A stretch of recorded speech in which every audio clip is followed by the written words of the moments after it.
Welcome to another Black Male Impact. Today we have Dr. Green as our guest on the Black Male Impact, and we're going to dive into the conversation.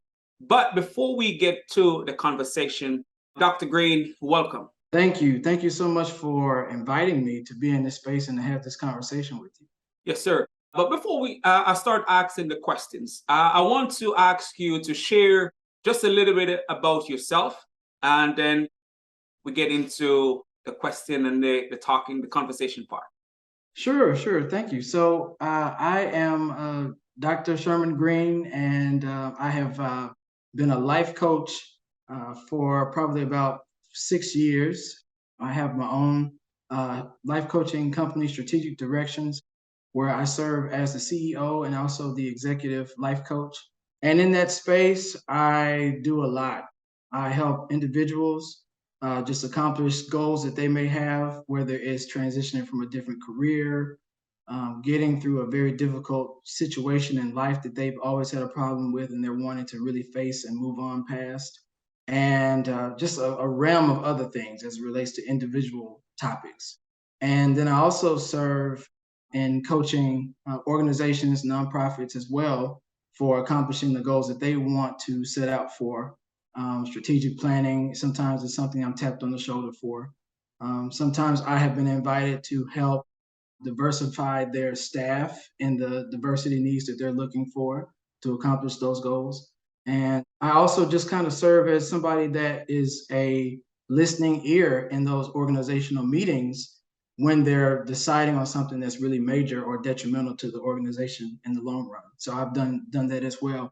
And of course, I do training and a realm of different topics: diversity, equity, and inclusion, communication, leadership, and in particular, conflict resolution. That's something that I've really been tapped to do lately, because a lot of discord is going on within the working spaces on a totally different level, especially. Well, I guess we're still in the pandemic, but Yeah. post-pandemic. Yeah. And also just I've been working in higher education as well since 2005. So I've been in the thick of higher ed as well. I currently still have a position with a university, an online university, where I serve as an administrator for life coaches as well. Okay. So just a bunch of stuff that I do. Okay. And I know, as you mentioned, with the diversity piece, I know that's been diversity and inclusion. That has been a buzzword or a phrase or focus right now, where more institutions, especially, have to be focusing, our organizations have to be focusing on their diversity inclusion. So I know they may be keeping you busy on that end. It's a constant conversation nowadays, but I'm so thankful for it because at one point in time that was not something that was even said or even mentioned in the spaces anymore, because of the uncomfortableness that people would get from talking about it. But I'm grateful that they are talking about it now. Okay, great. All right, so Dr. Green, so we're going to get straight into the conversation. And so my first question to you: what is the mindset that it takes to make a positive impact? I think the mindset needs to be one of growth, because a lot of times people have a fixed mindset, and we do it all the time. We don't know that we do, but we have a way of thinking that, oh, this will never change. This is going to be the exact same. I don't have to worry about that because it's going to be the same regardless. I don't have to do anything towards it. But to really see change and to see a positive change, you have to have that growth mindset that it is possible. To switch from that saying, this will never happen, to I may not have this figured out now, but with the proper channels or meeting the right people or putting myself in a different space, I know that this will change for me in the long run. We don't necessarily see it that way most times. We think that this fixed mindset that we have is just the way that it is, but that's not the case. In order to see positive change, in order to see any change at all, you have to believe that it's possible and to explore the different options and opportunities to make it happen. So I think that's really important when we have this particular conversation, is to have that growth mindset of just knowing that things can change. And also, not only can they change, but I can be a part of the change while it happens. Okay. And I really appreciate that point. But from your perspective, do you have a hard time with individuals don't want to change when you mention the growth mindset? Oh yeah, absolutely. I mean, because we're comfortable. We're creatures of habit. We always want to be comfortable in the space that we're in. I mean, let's face it. Growing, change, all of that is scary. Yeah. And we as humans, we don't want to have anything that's scary. We want something that we recognize that's comfortable. So you're going to find a lot more people not wanting to have that growth mindset. They want to continue to stay in the space that they're familiar with and they're comfortable. Yeah, and if we're thinking about change or positive change, we have to be thinking, we have to have that growth mindset because we have to believe that the change can happen. Absolutely. Yes. So my next question to you, what advice do you have for the men listening on how they can play a role in creating positive change? Oh, wow. We as men have such power, especially Black men. We have such power when it comes to those things. I think it would be great if we were able to have really open and honest dialogue with each other, because I think we tend to think that we can't have certain conversations with our friends because it's not seen as a Black man thing to do. So, what I would want to say in that particular question is that let's start inviting having more open and honest dialogue amongst each other. We don't have to stay in one area of just talking about sports or something that happened around the way, something that's just really, we have to be able to discuss really open and honest dialogue with each other and not feel as though that's not something that we can do. Something that's always been taboo for me is just the misnomer that it's not cool or it's not masculine to talk about our feelings or emotions or anything like that. I don't know where that comes from. I don't live in that space. I'm a highly emotionally intelligent person. I can verify that on several ways. But I want I would love to see Black men just kind of nurture that type of dynamic. And once that's done, I think change will essentially evolve from us Yeah. because we're actually taking on that ownership to say, I'm going to talk to my friends. I'm going to talk to my longtime friends about things that are going to help us and help us grow in a different way. Because I think one conversation can really illuminate a lot of things on a Black man in particular. I'm speaking to Black men in particular Yes. because we just don't do it. We don't do it enough. And I think if we did it more, it would spread more. And I would love to see that. Well, and that's a valid point in regards to understanding our own emotions and express how we feel. That's one thing. You grow up in an environment, and they would consider you soft. So over time, Absolutely. that becomes our norm. But yet still, that affects almost everything we do. The relationships we have with our spouse and with our kids and with people that we work with can be affected if we don't really tap into or understand how we feel and be able to express that feeling. So I really appreciate that, especially when we're talking about creating change, because Mhm. again, the change needs to affect us in a positive way. And we need to play a part in creating the change that we want to see. So I really appreciate that perspective. So my next question is, how can we as Black men help to change the narrative today? I know you touched on one of the narrative, not expressing our feeling, but is there anything else? And even if that's the case, how can we change that narrative? I think a narrative, and I'm assuming that this is a pretty general question, so I can Yeah. kind of speak to whatever I think is important to mention. I actually have the great privilege of having friends. I don't have kids, but I have friends who are married, have kids, who are dynamic fathers, right? They shut down all of the narratives that are created against Black men to say that Black men are not supportive fathers, they're not in the homes, they're not any of these things. There is maybe, I don't know how big the data is, but there's a small demographic of Black men who are actually in the homes with their children and are married and have very flourishing relationships with their wives and also with their children. Yeah. I would love for that narrative to shift. And I think it's possible if we as Black men just learn the basics of responsibility and accountability. Because if we can start enriching those type of skills at an early age, definitely before high school, I think we could definitely see that change of that narrative to say Black men are supportive fathers, they are supportive husbands because they've learned to be responsible, to understand that it is a better way to raise your children if you are in the homes with your children. And the way to make that happen is, of course, to be married and to also follow through with all of the responsibilities of being a provider and a husband. Yeah. All of those things I think are really important to do. Now, the how to do that, I think, is just to have conversations with our younger Black males to kind of show them what they should be doing instead of this narrative on all these reality shows where people are thinking that, oh, you can just have a child and you can just have several children with different women.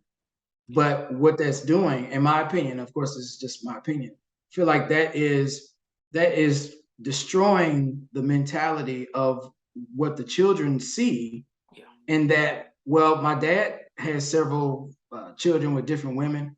I can do the same thing. We have to have those conversations with our kids early, our young Black men early, to let them know, no, no, no. There's a demographic of men out here doing it in a different way Yeah. that is much more progressive, much more sustaining for the children to live in the same house with two parents. Yeah. Because I see it. I mean, like I said, I don't have them, but I have friends that live this life, and it's a beautiful thing. Now, marriage is not easy. I can never say how it is because I'm not married either. But anything in life is going to be hard. It's going to be difficult. But if you learn the principles of just responsibility and accountability, I think it goes a long way. Kind of a long answer to the question, but I hope it answers No, it. no, no. That's a good way of answering that question, especially changing the narrative, because especially when it comes to relationship and how we are perceived in the media, especially, because you touch on two valid points. We need to create that narrative. We need to share that we're actually doing it. And you also said because of what's on the major media that counteracts the good practices that's been out there. So it's not been seen by many. So they Right. are still thinking the false narrative that has been socially constructed when it comes to Black men. So those are two valid points that I believe will help. Yes, we play a part, and we have to realize that we have to counteract what the media is sharing when it comes to us, and understand that we have to take that responsibility and that accountability to make sure the narrative represent more so of what we want it to be.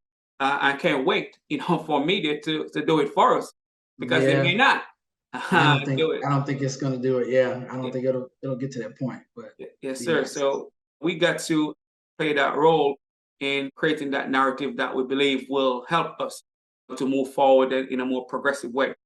So I'm going to ask this question. I know you shared a lot of different areas that you have been serving in, from being in higher education to doing more life coaching on your own practices and stuff like that. So this question is, what or who has influenced or inspired you to pursue the path that you're on? Wow, that's a great question. That is a great question, and I've never thought of it.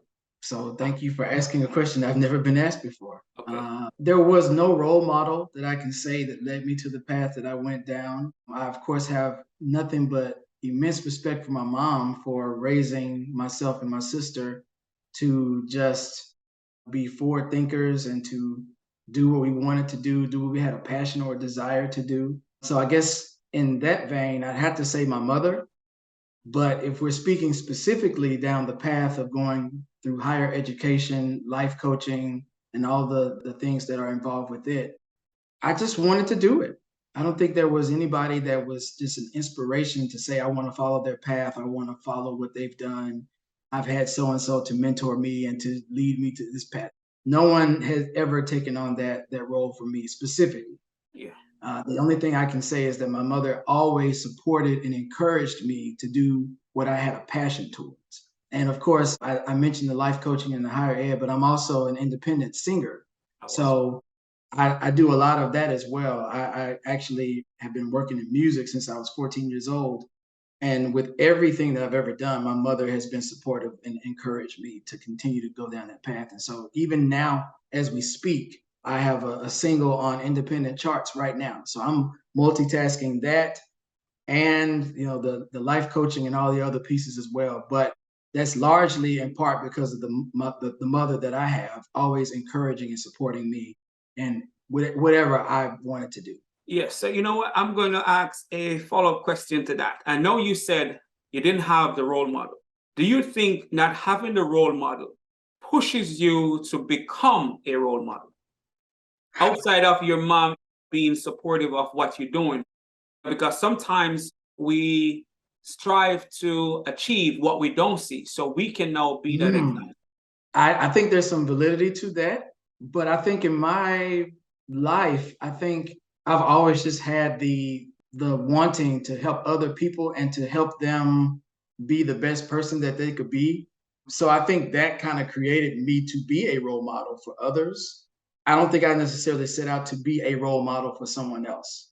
I've actually had students come to my office, of course, when I was working in an office to say, hey, do you mind if you can be my mentor or you can kind of guide me? And I would say, oh, sure, I have no problem doing that. And I would take on those things.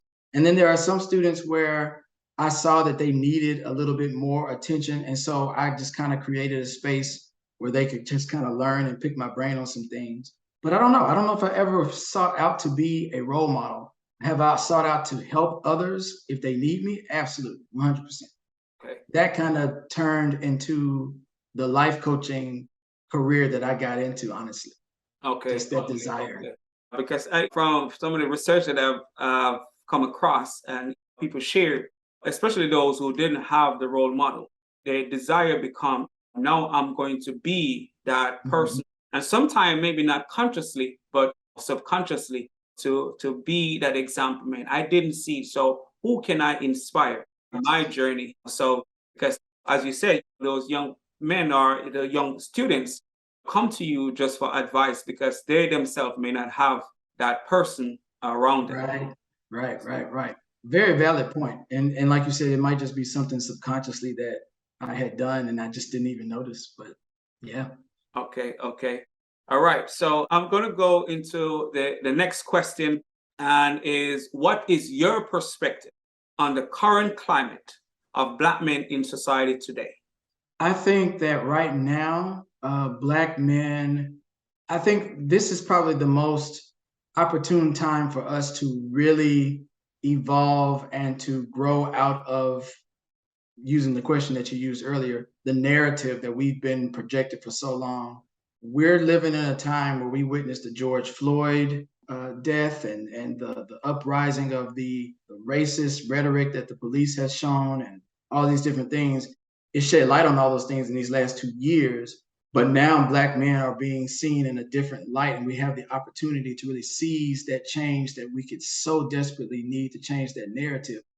This is really an opportune time for Black men to really do better for themselves and to have a different approach from society as we do it.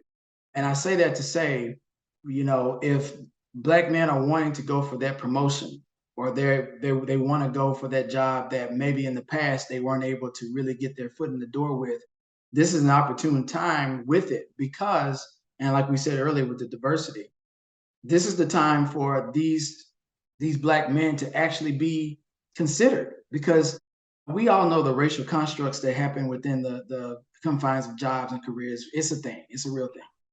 But now that the discussions are being had about diversity, the need to have people at the table, to have that equity, to have everybody have the same opportunities, this is the time for a Black man to really take advantage of that wall and that barrier being broken down, to really take that time to say, no, I am responsible enough to be a director of this department, or I should be the VP for this particular organization because this. I've seen it. I've seen opportunities just really unfold for Black men in these last 2 years. I would love to see more Black men really just put themselves in a place where they can be at the table because this is a great opportunity to do that. And I feel like this is not something that's going to go away. I feel like this is a window of time for us. I think the tragedies that happened over the pandemic kind of have broken that glass for Black men to really be considered for being equal, for being people who are qualified, overqualified sometimes for Sure. positions. I think we all can think of someone who has always had higher education or higher experience, more experience than someone, but a white counterpart was the one who got the job and had less education and less experience. It's happened for me even in higher education. So this is a time to really just make good on the shattered glass that's been broken in these past 2 years, to shift that narrative that we are actually qualified, competent, overly qualified to be in some of these roles in our society. And that's a valid point. And we see changes, of course, but you say we need to take charge and really be confident enough to say, this is what I'm qualified for. And I think the more we speak up, the more it will give others a voice. Because although we are men and we should be taking the lead and speaking up, we have been beaten down so much. Exactly. It affects our confidence, it affects our self-esteem, and then we think we're not valued enough. Oh, As you said, know that there's a crack in the glass. We need to shatter that thing and go for those roles boldly and show that yes, we can do the work just as good or even better than those who are already seated at the table. So that's a valid point, and I hope the listeners are Black men are listening and really taking note, because now, if with all the policies that are in place, they can't say because of that. They have to now prove, and if you feel you're not given the opportunity because of race, no, have a case to make, so you can get the opportunity that you so deserve. And now is the time for us to move forward and move forward boldly, because this is not even about us. It's about the next generation, so they can see Absolutely. through us what's possible. Absolutely. So I really appreciate that perspective.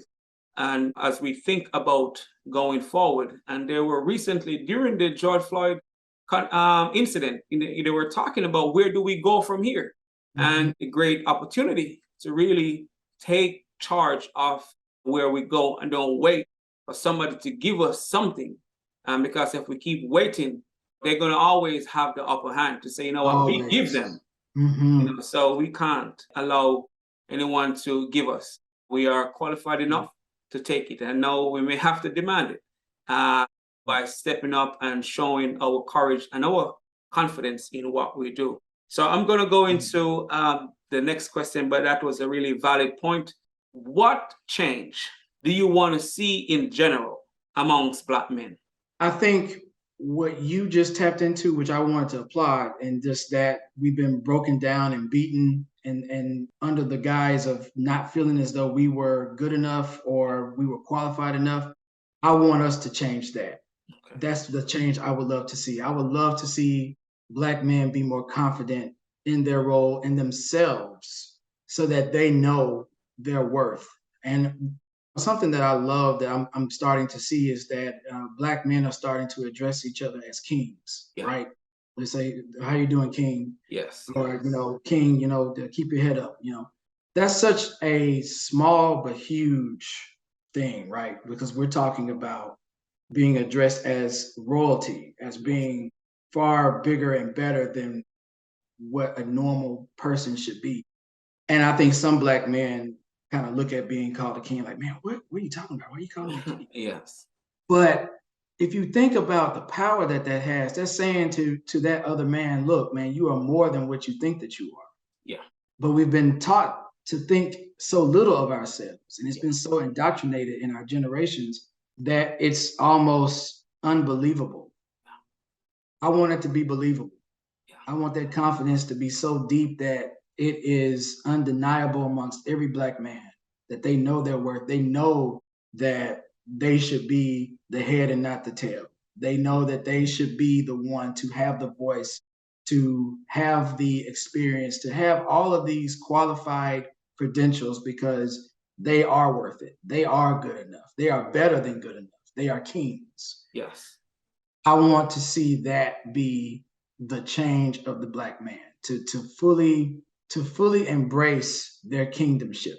Yeah, That's what I would love to see. man, I love that point of view because we need to own it Right. and be confident in it and know that we're kings Hmm. and don't settle for things that we know we shouldn't.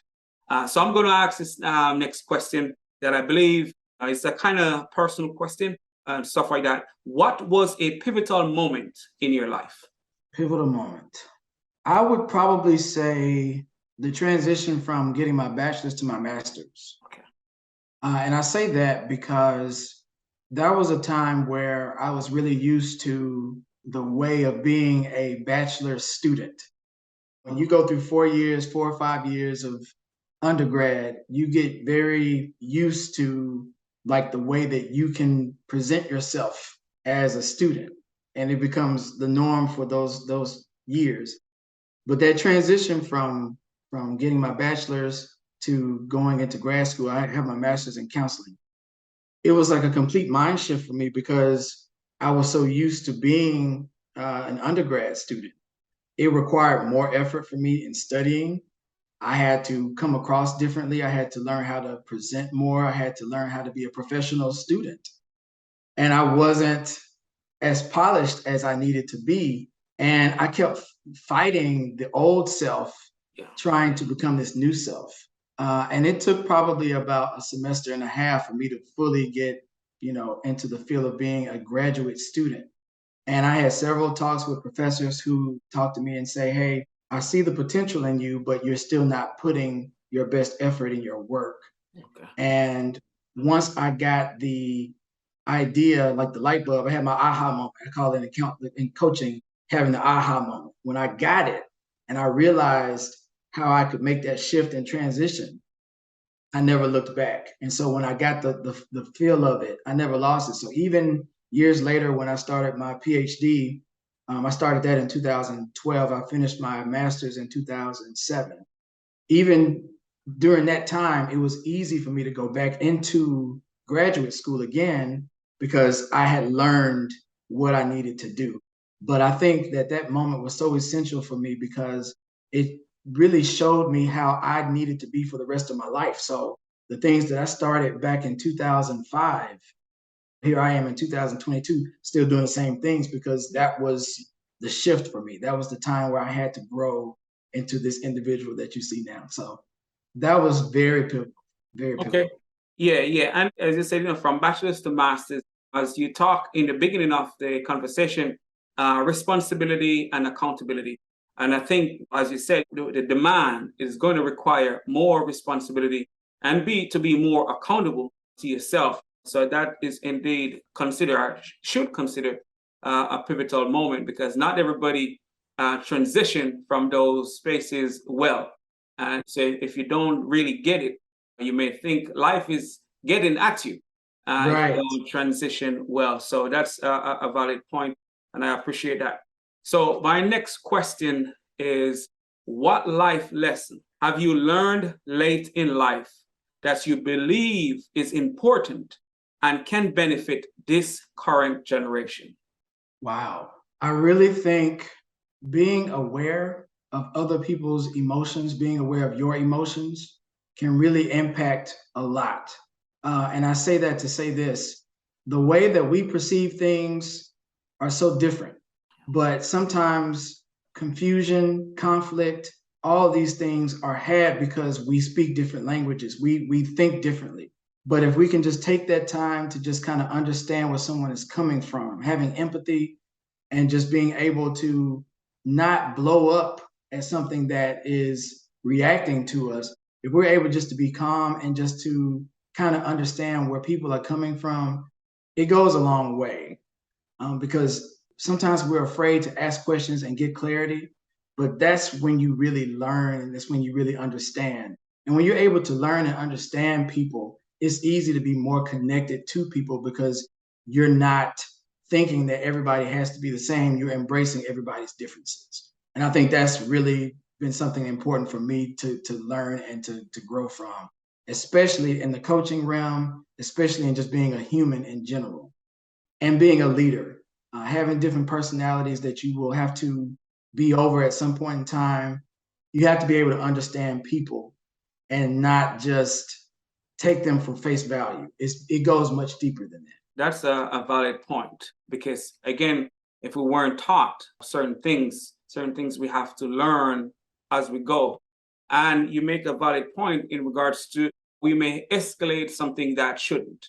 It's just because we think what they're doing may not be considered to them as offensive, but you as an individual may take it as offensive and just because you don't understand. So with being more emotionally intelligent will be very helpful. And that's a valid point. And that's been a topic that has been becoming more prevalent today than it has Absolutely. been.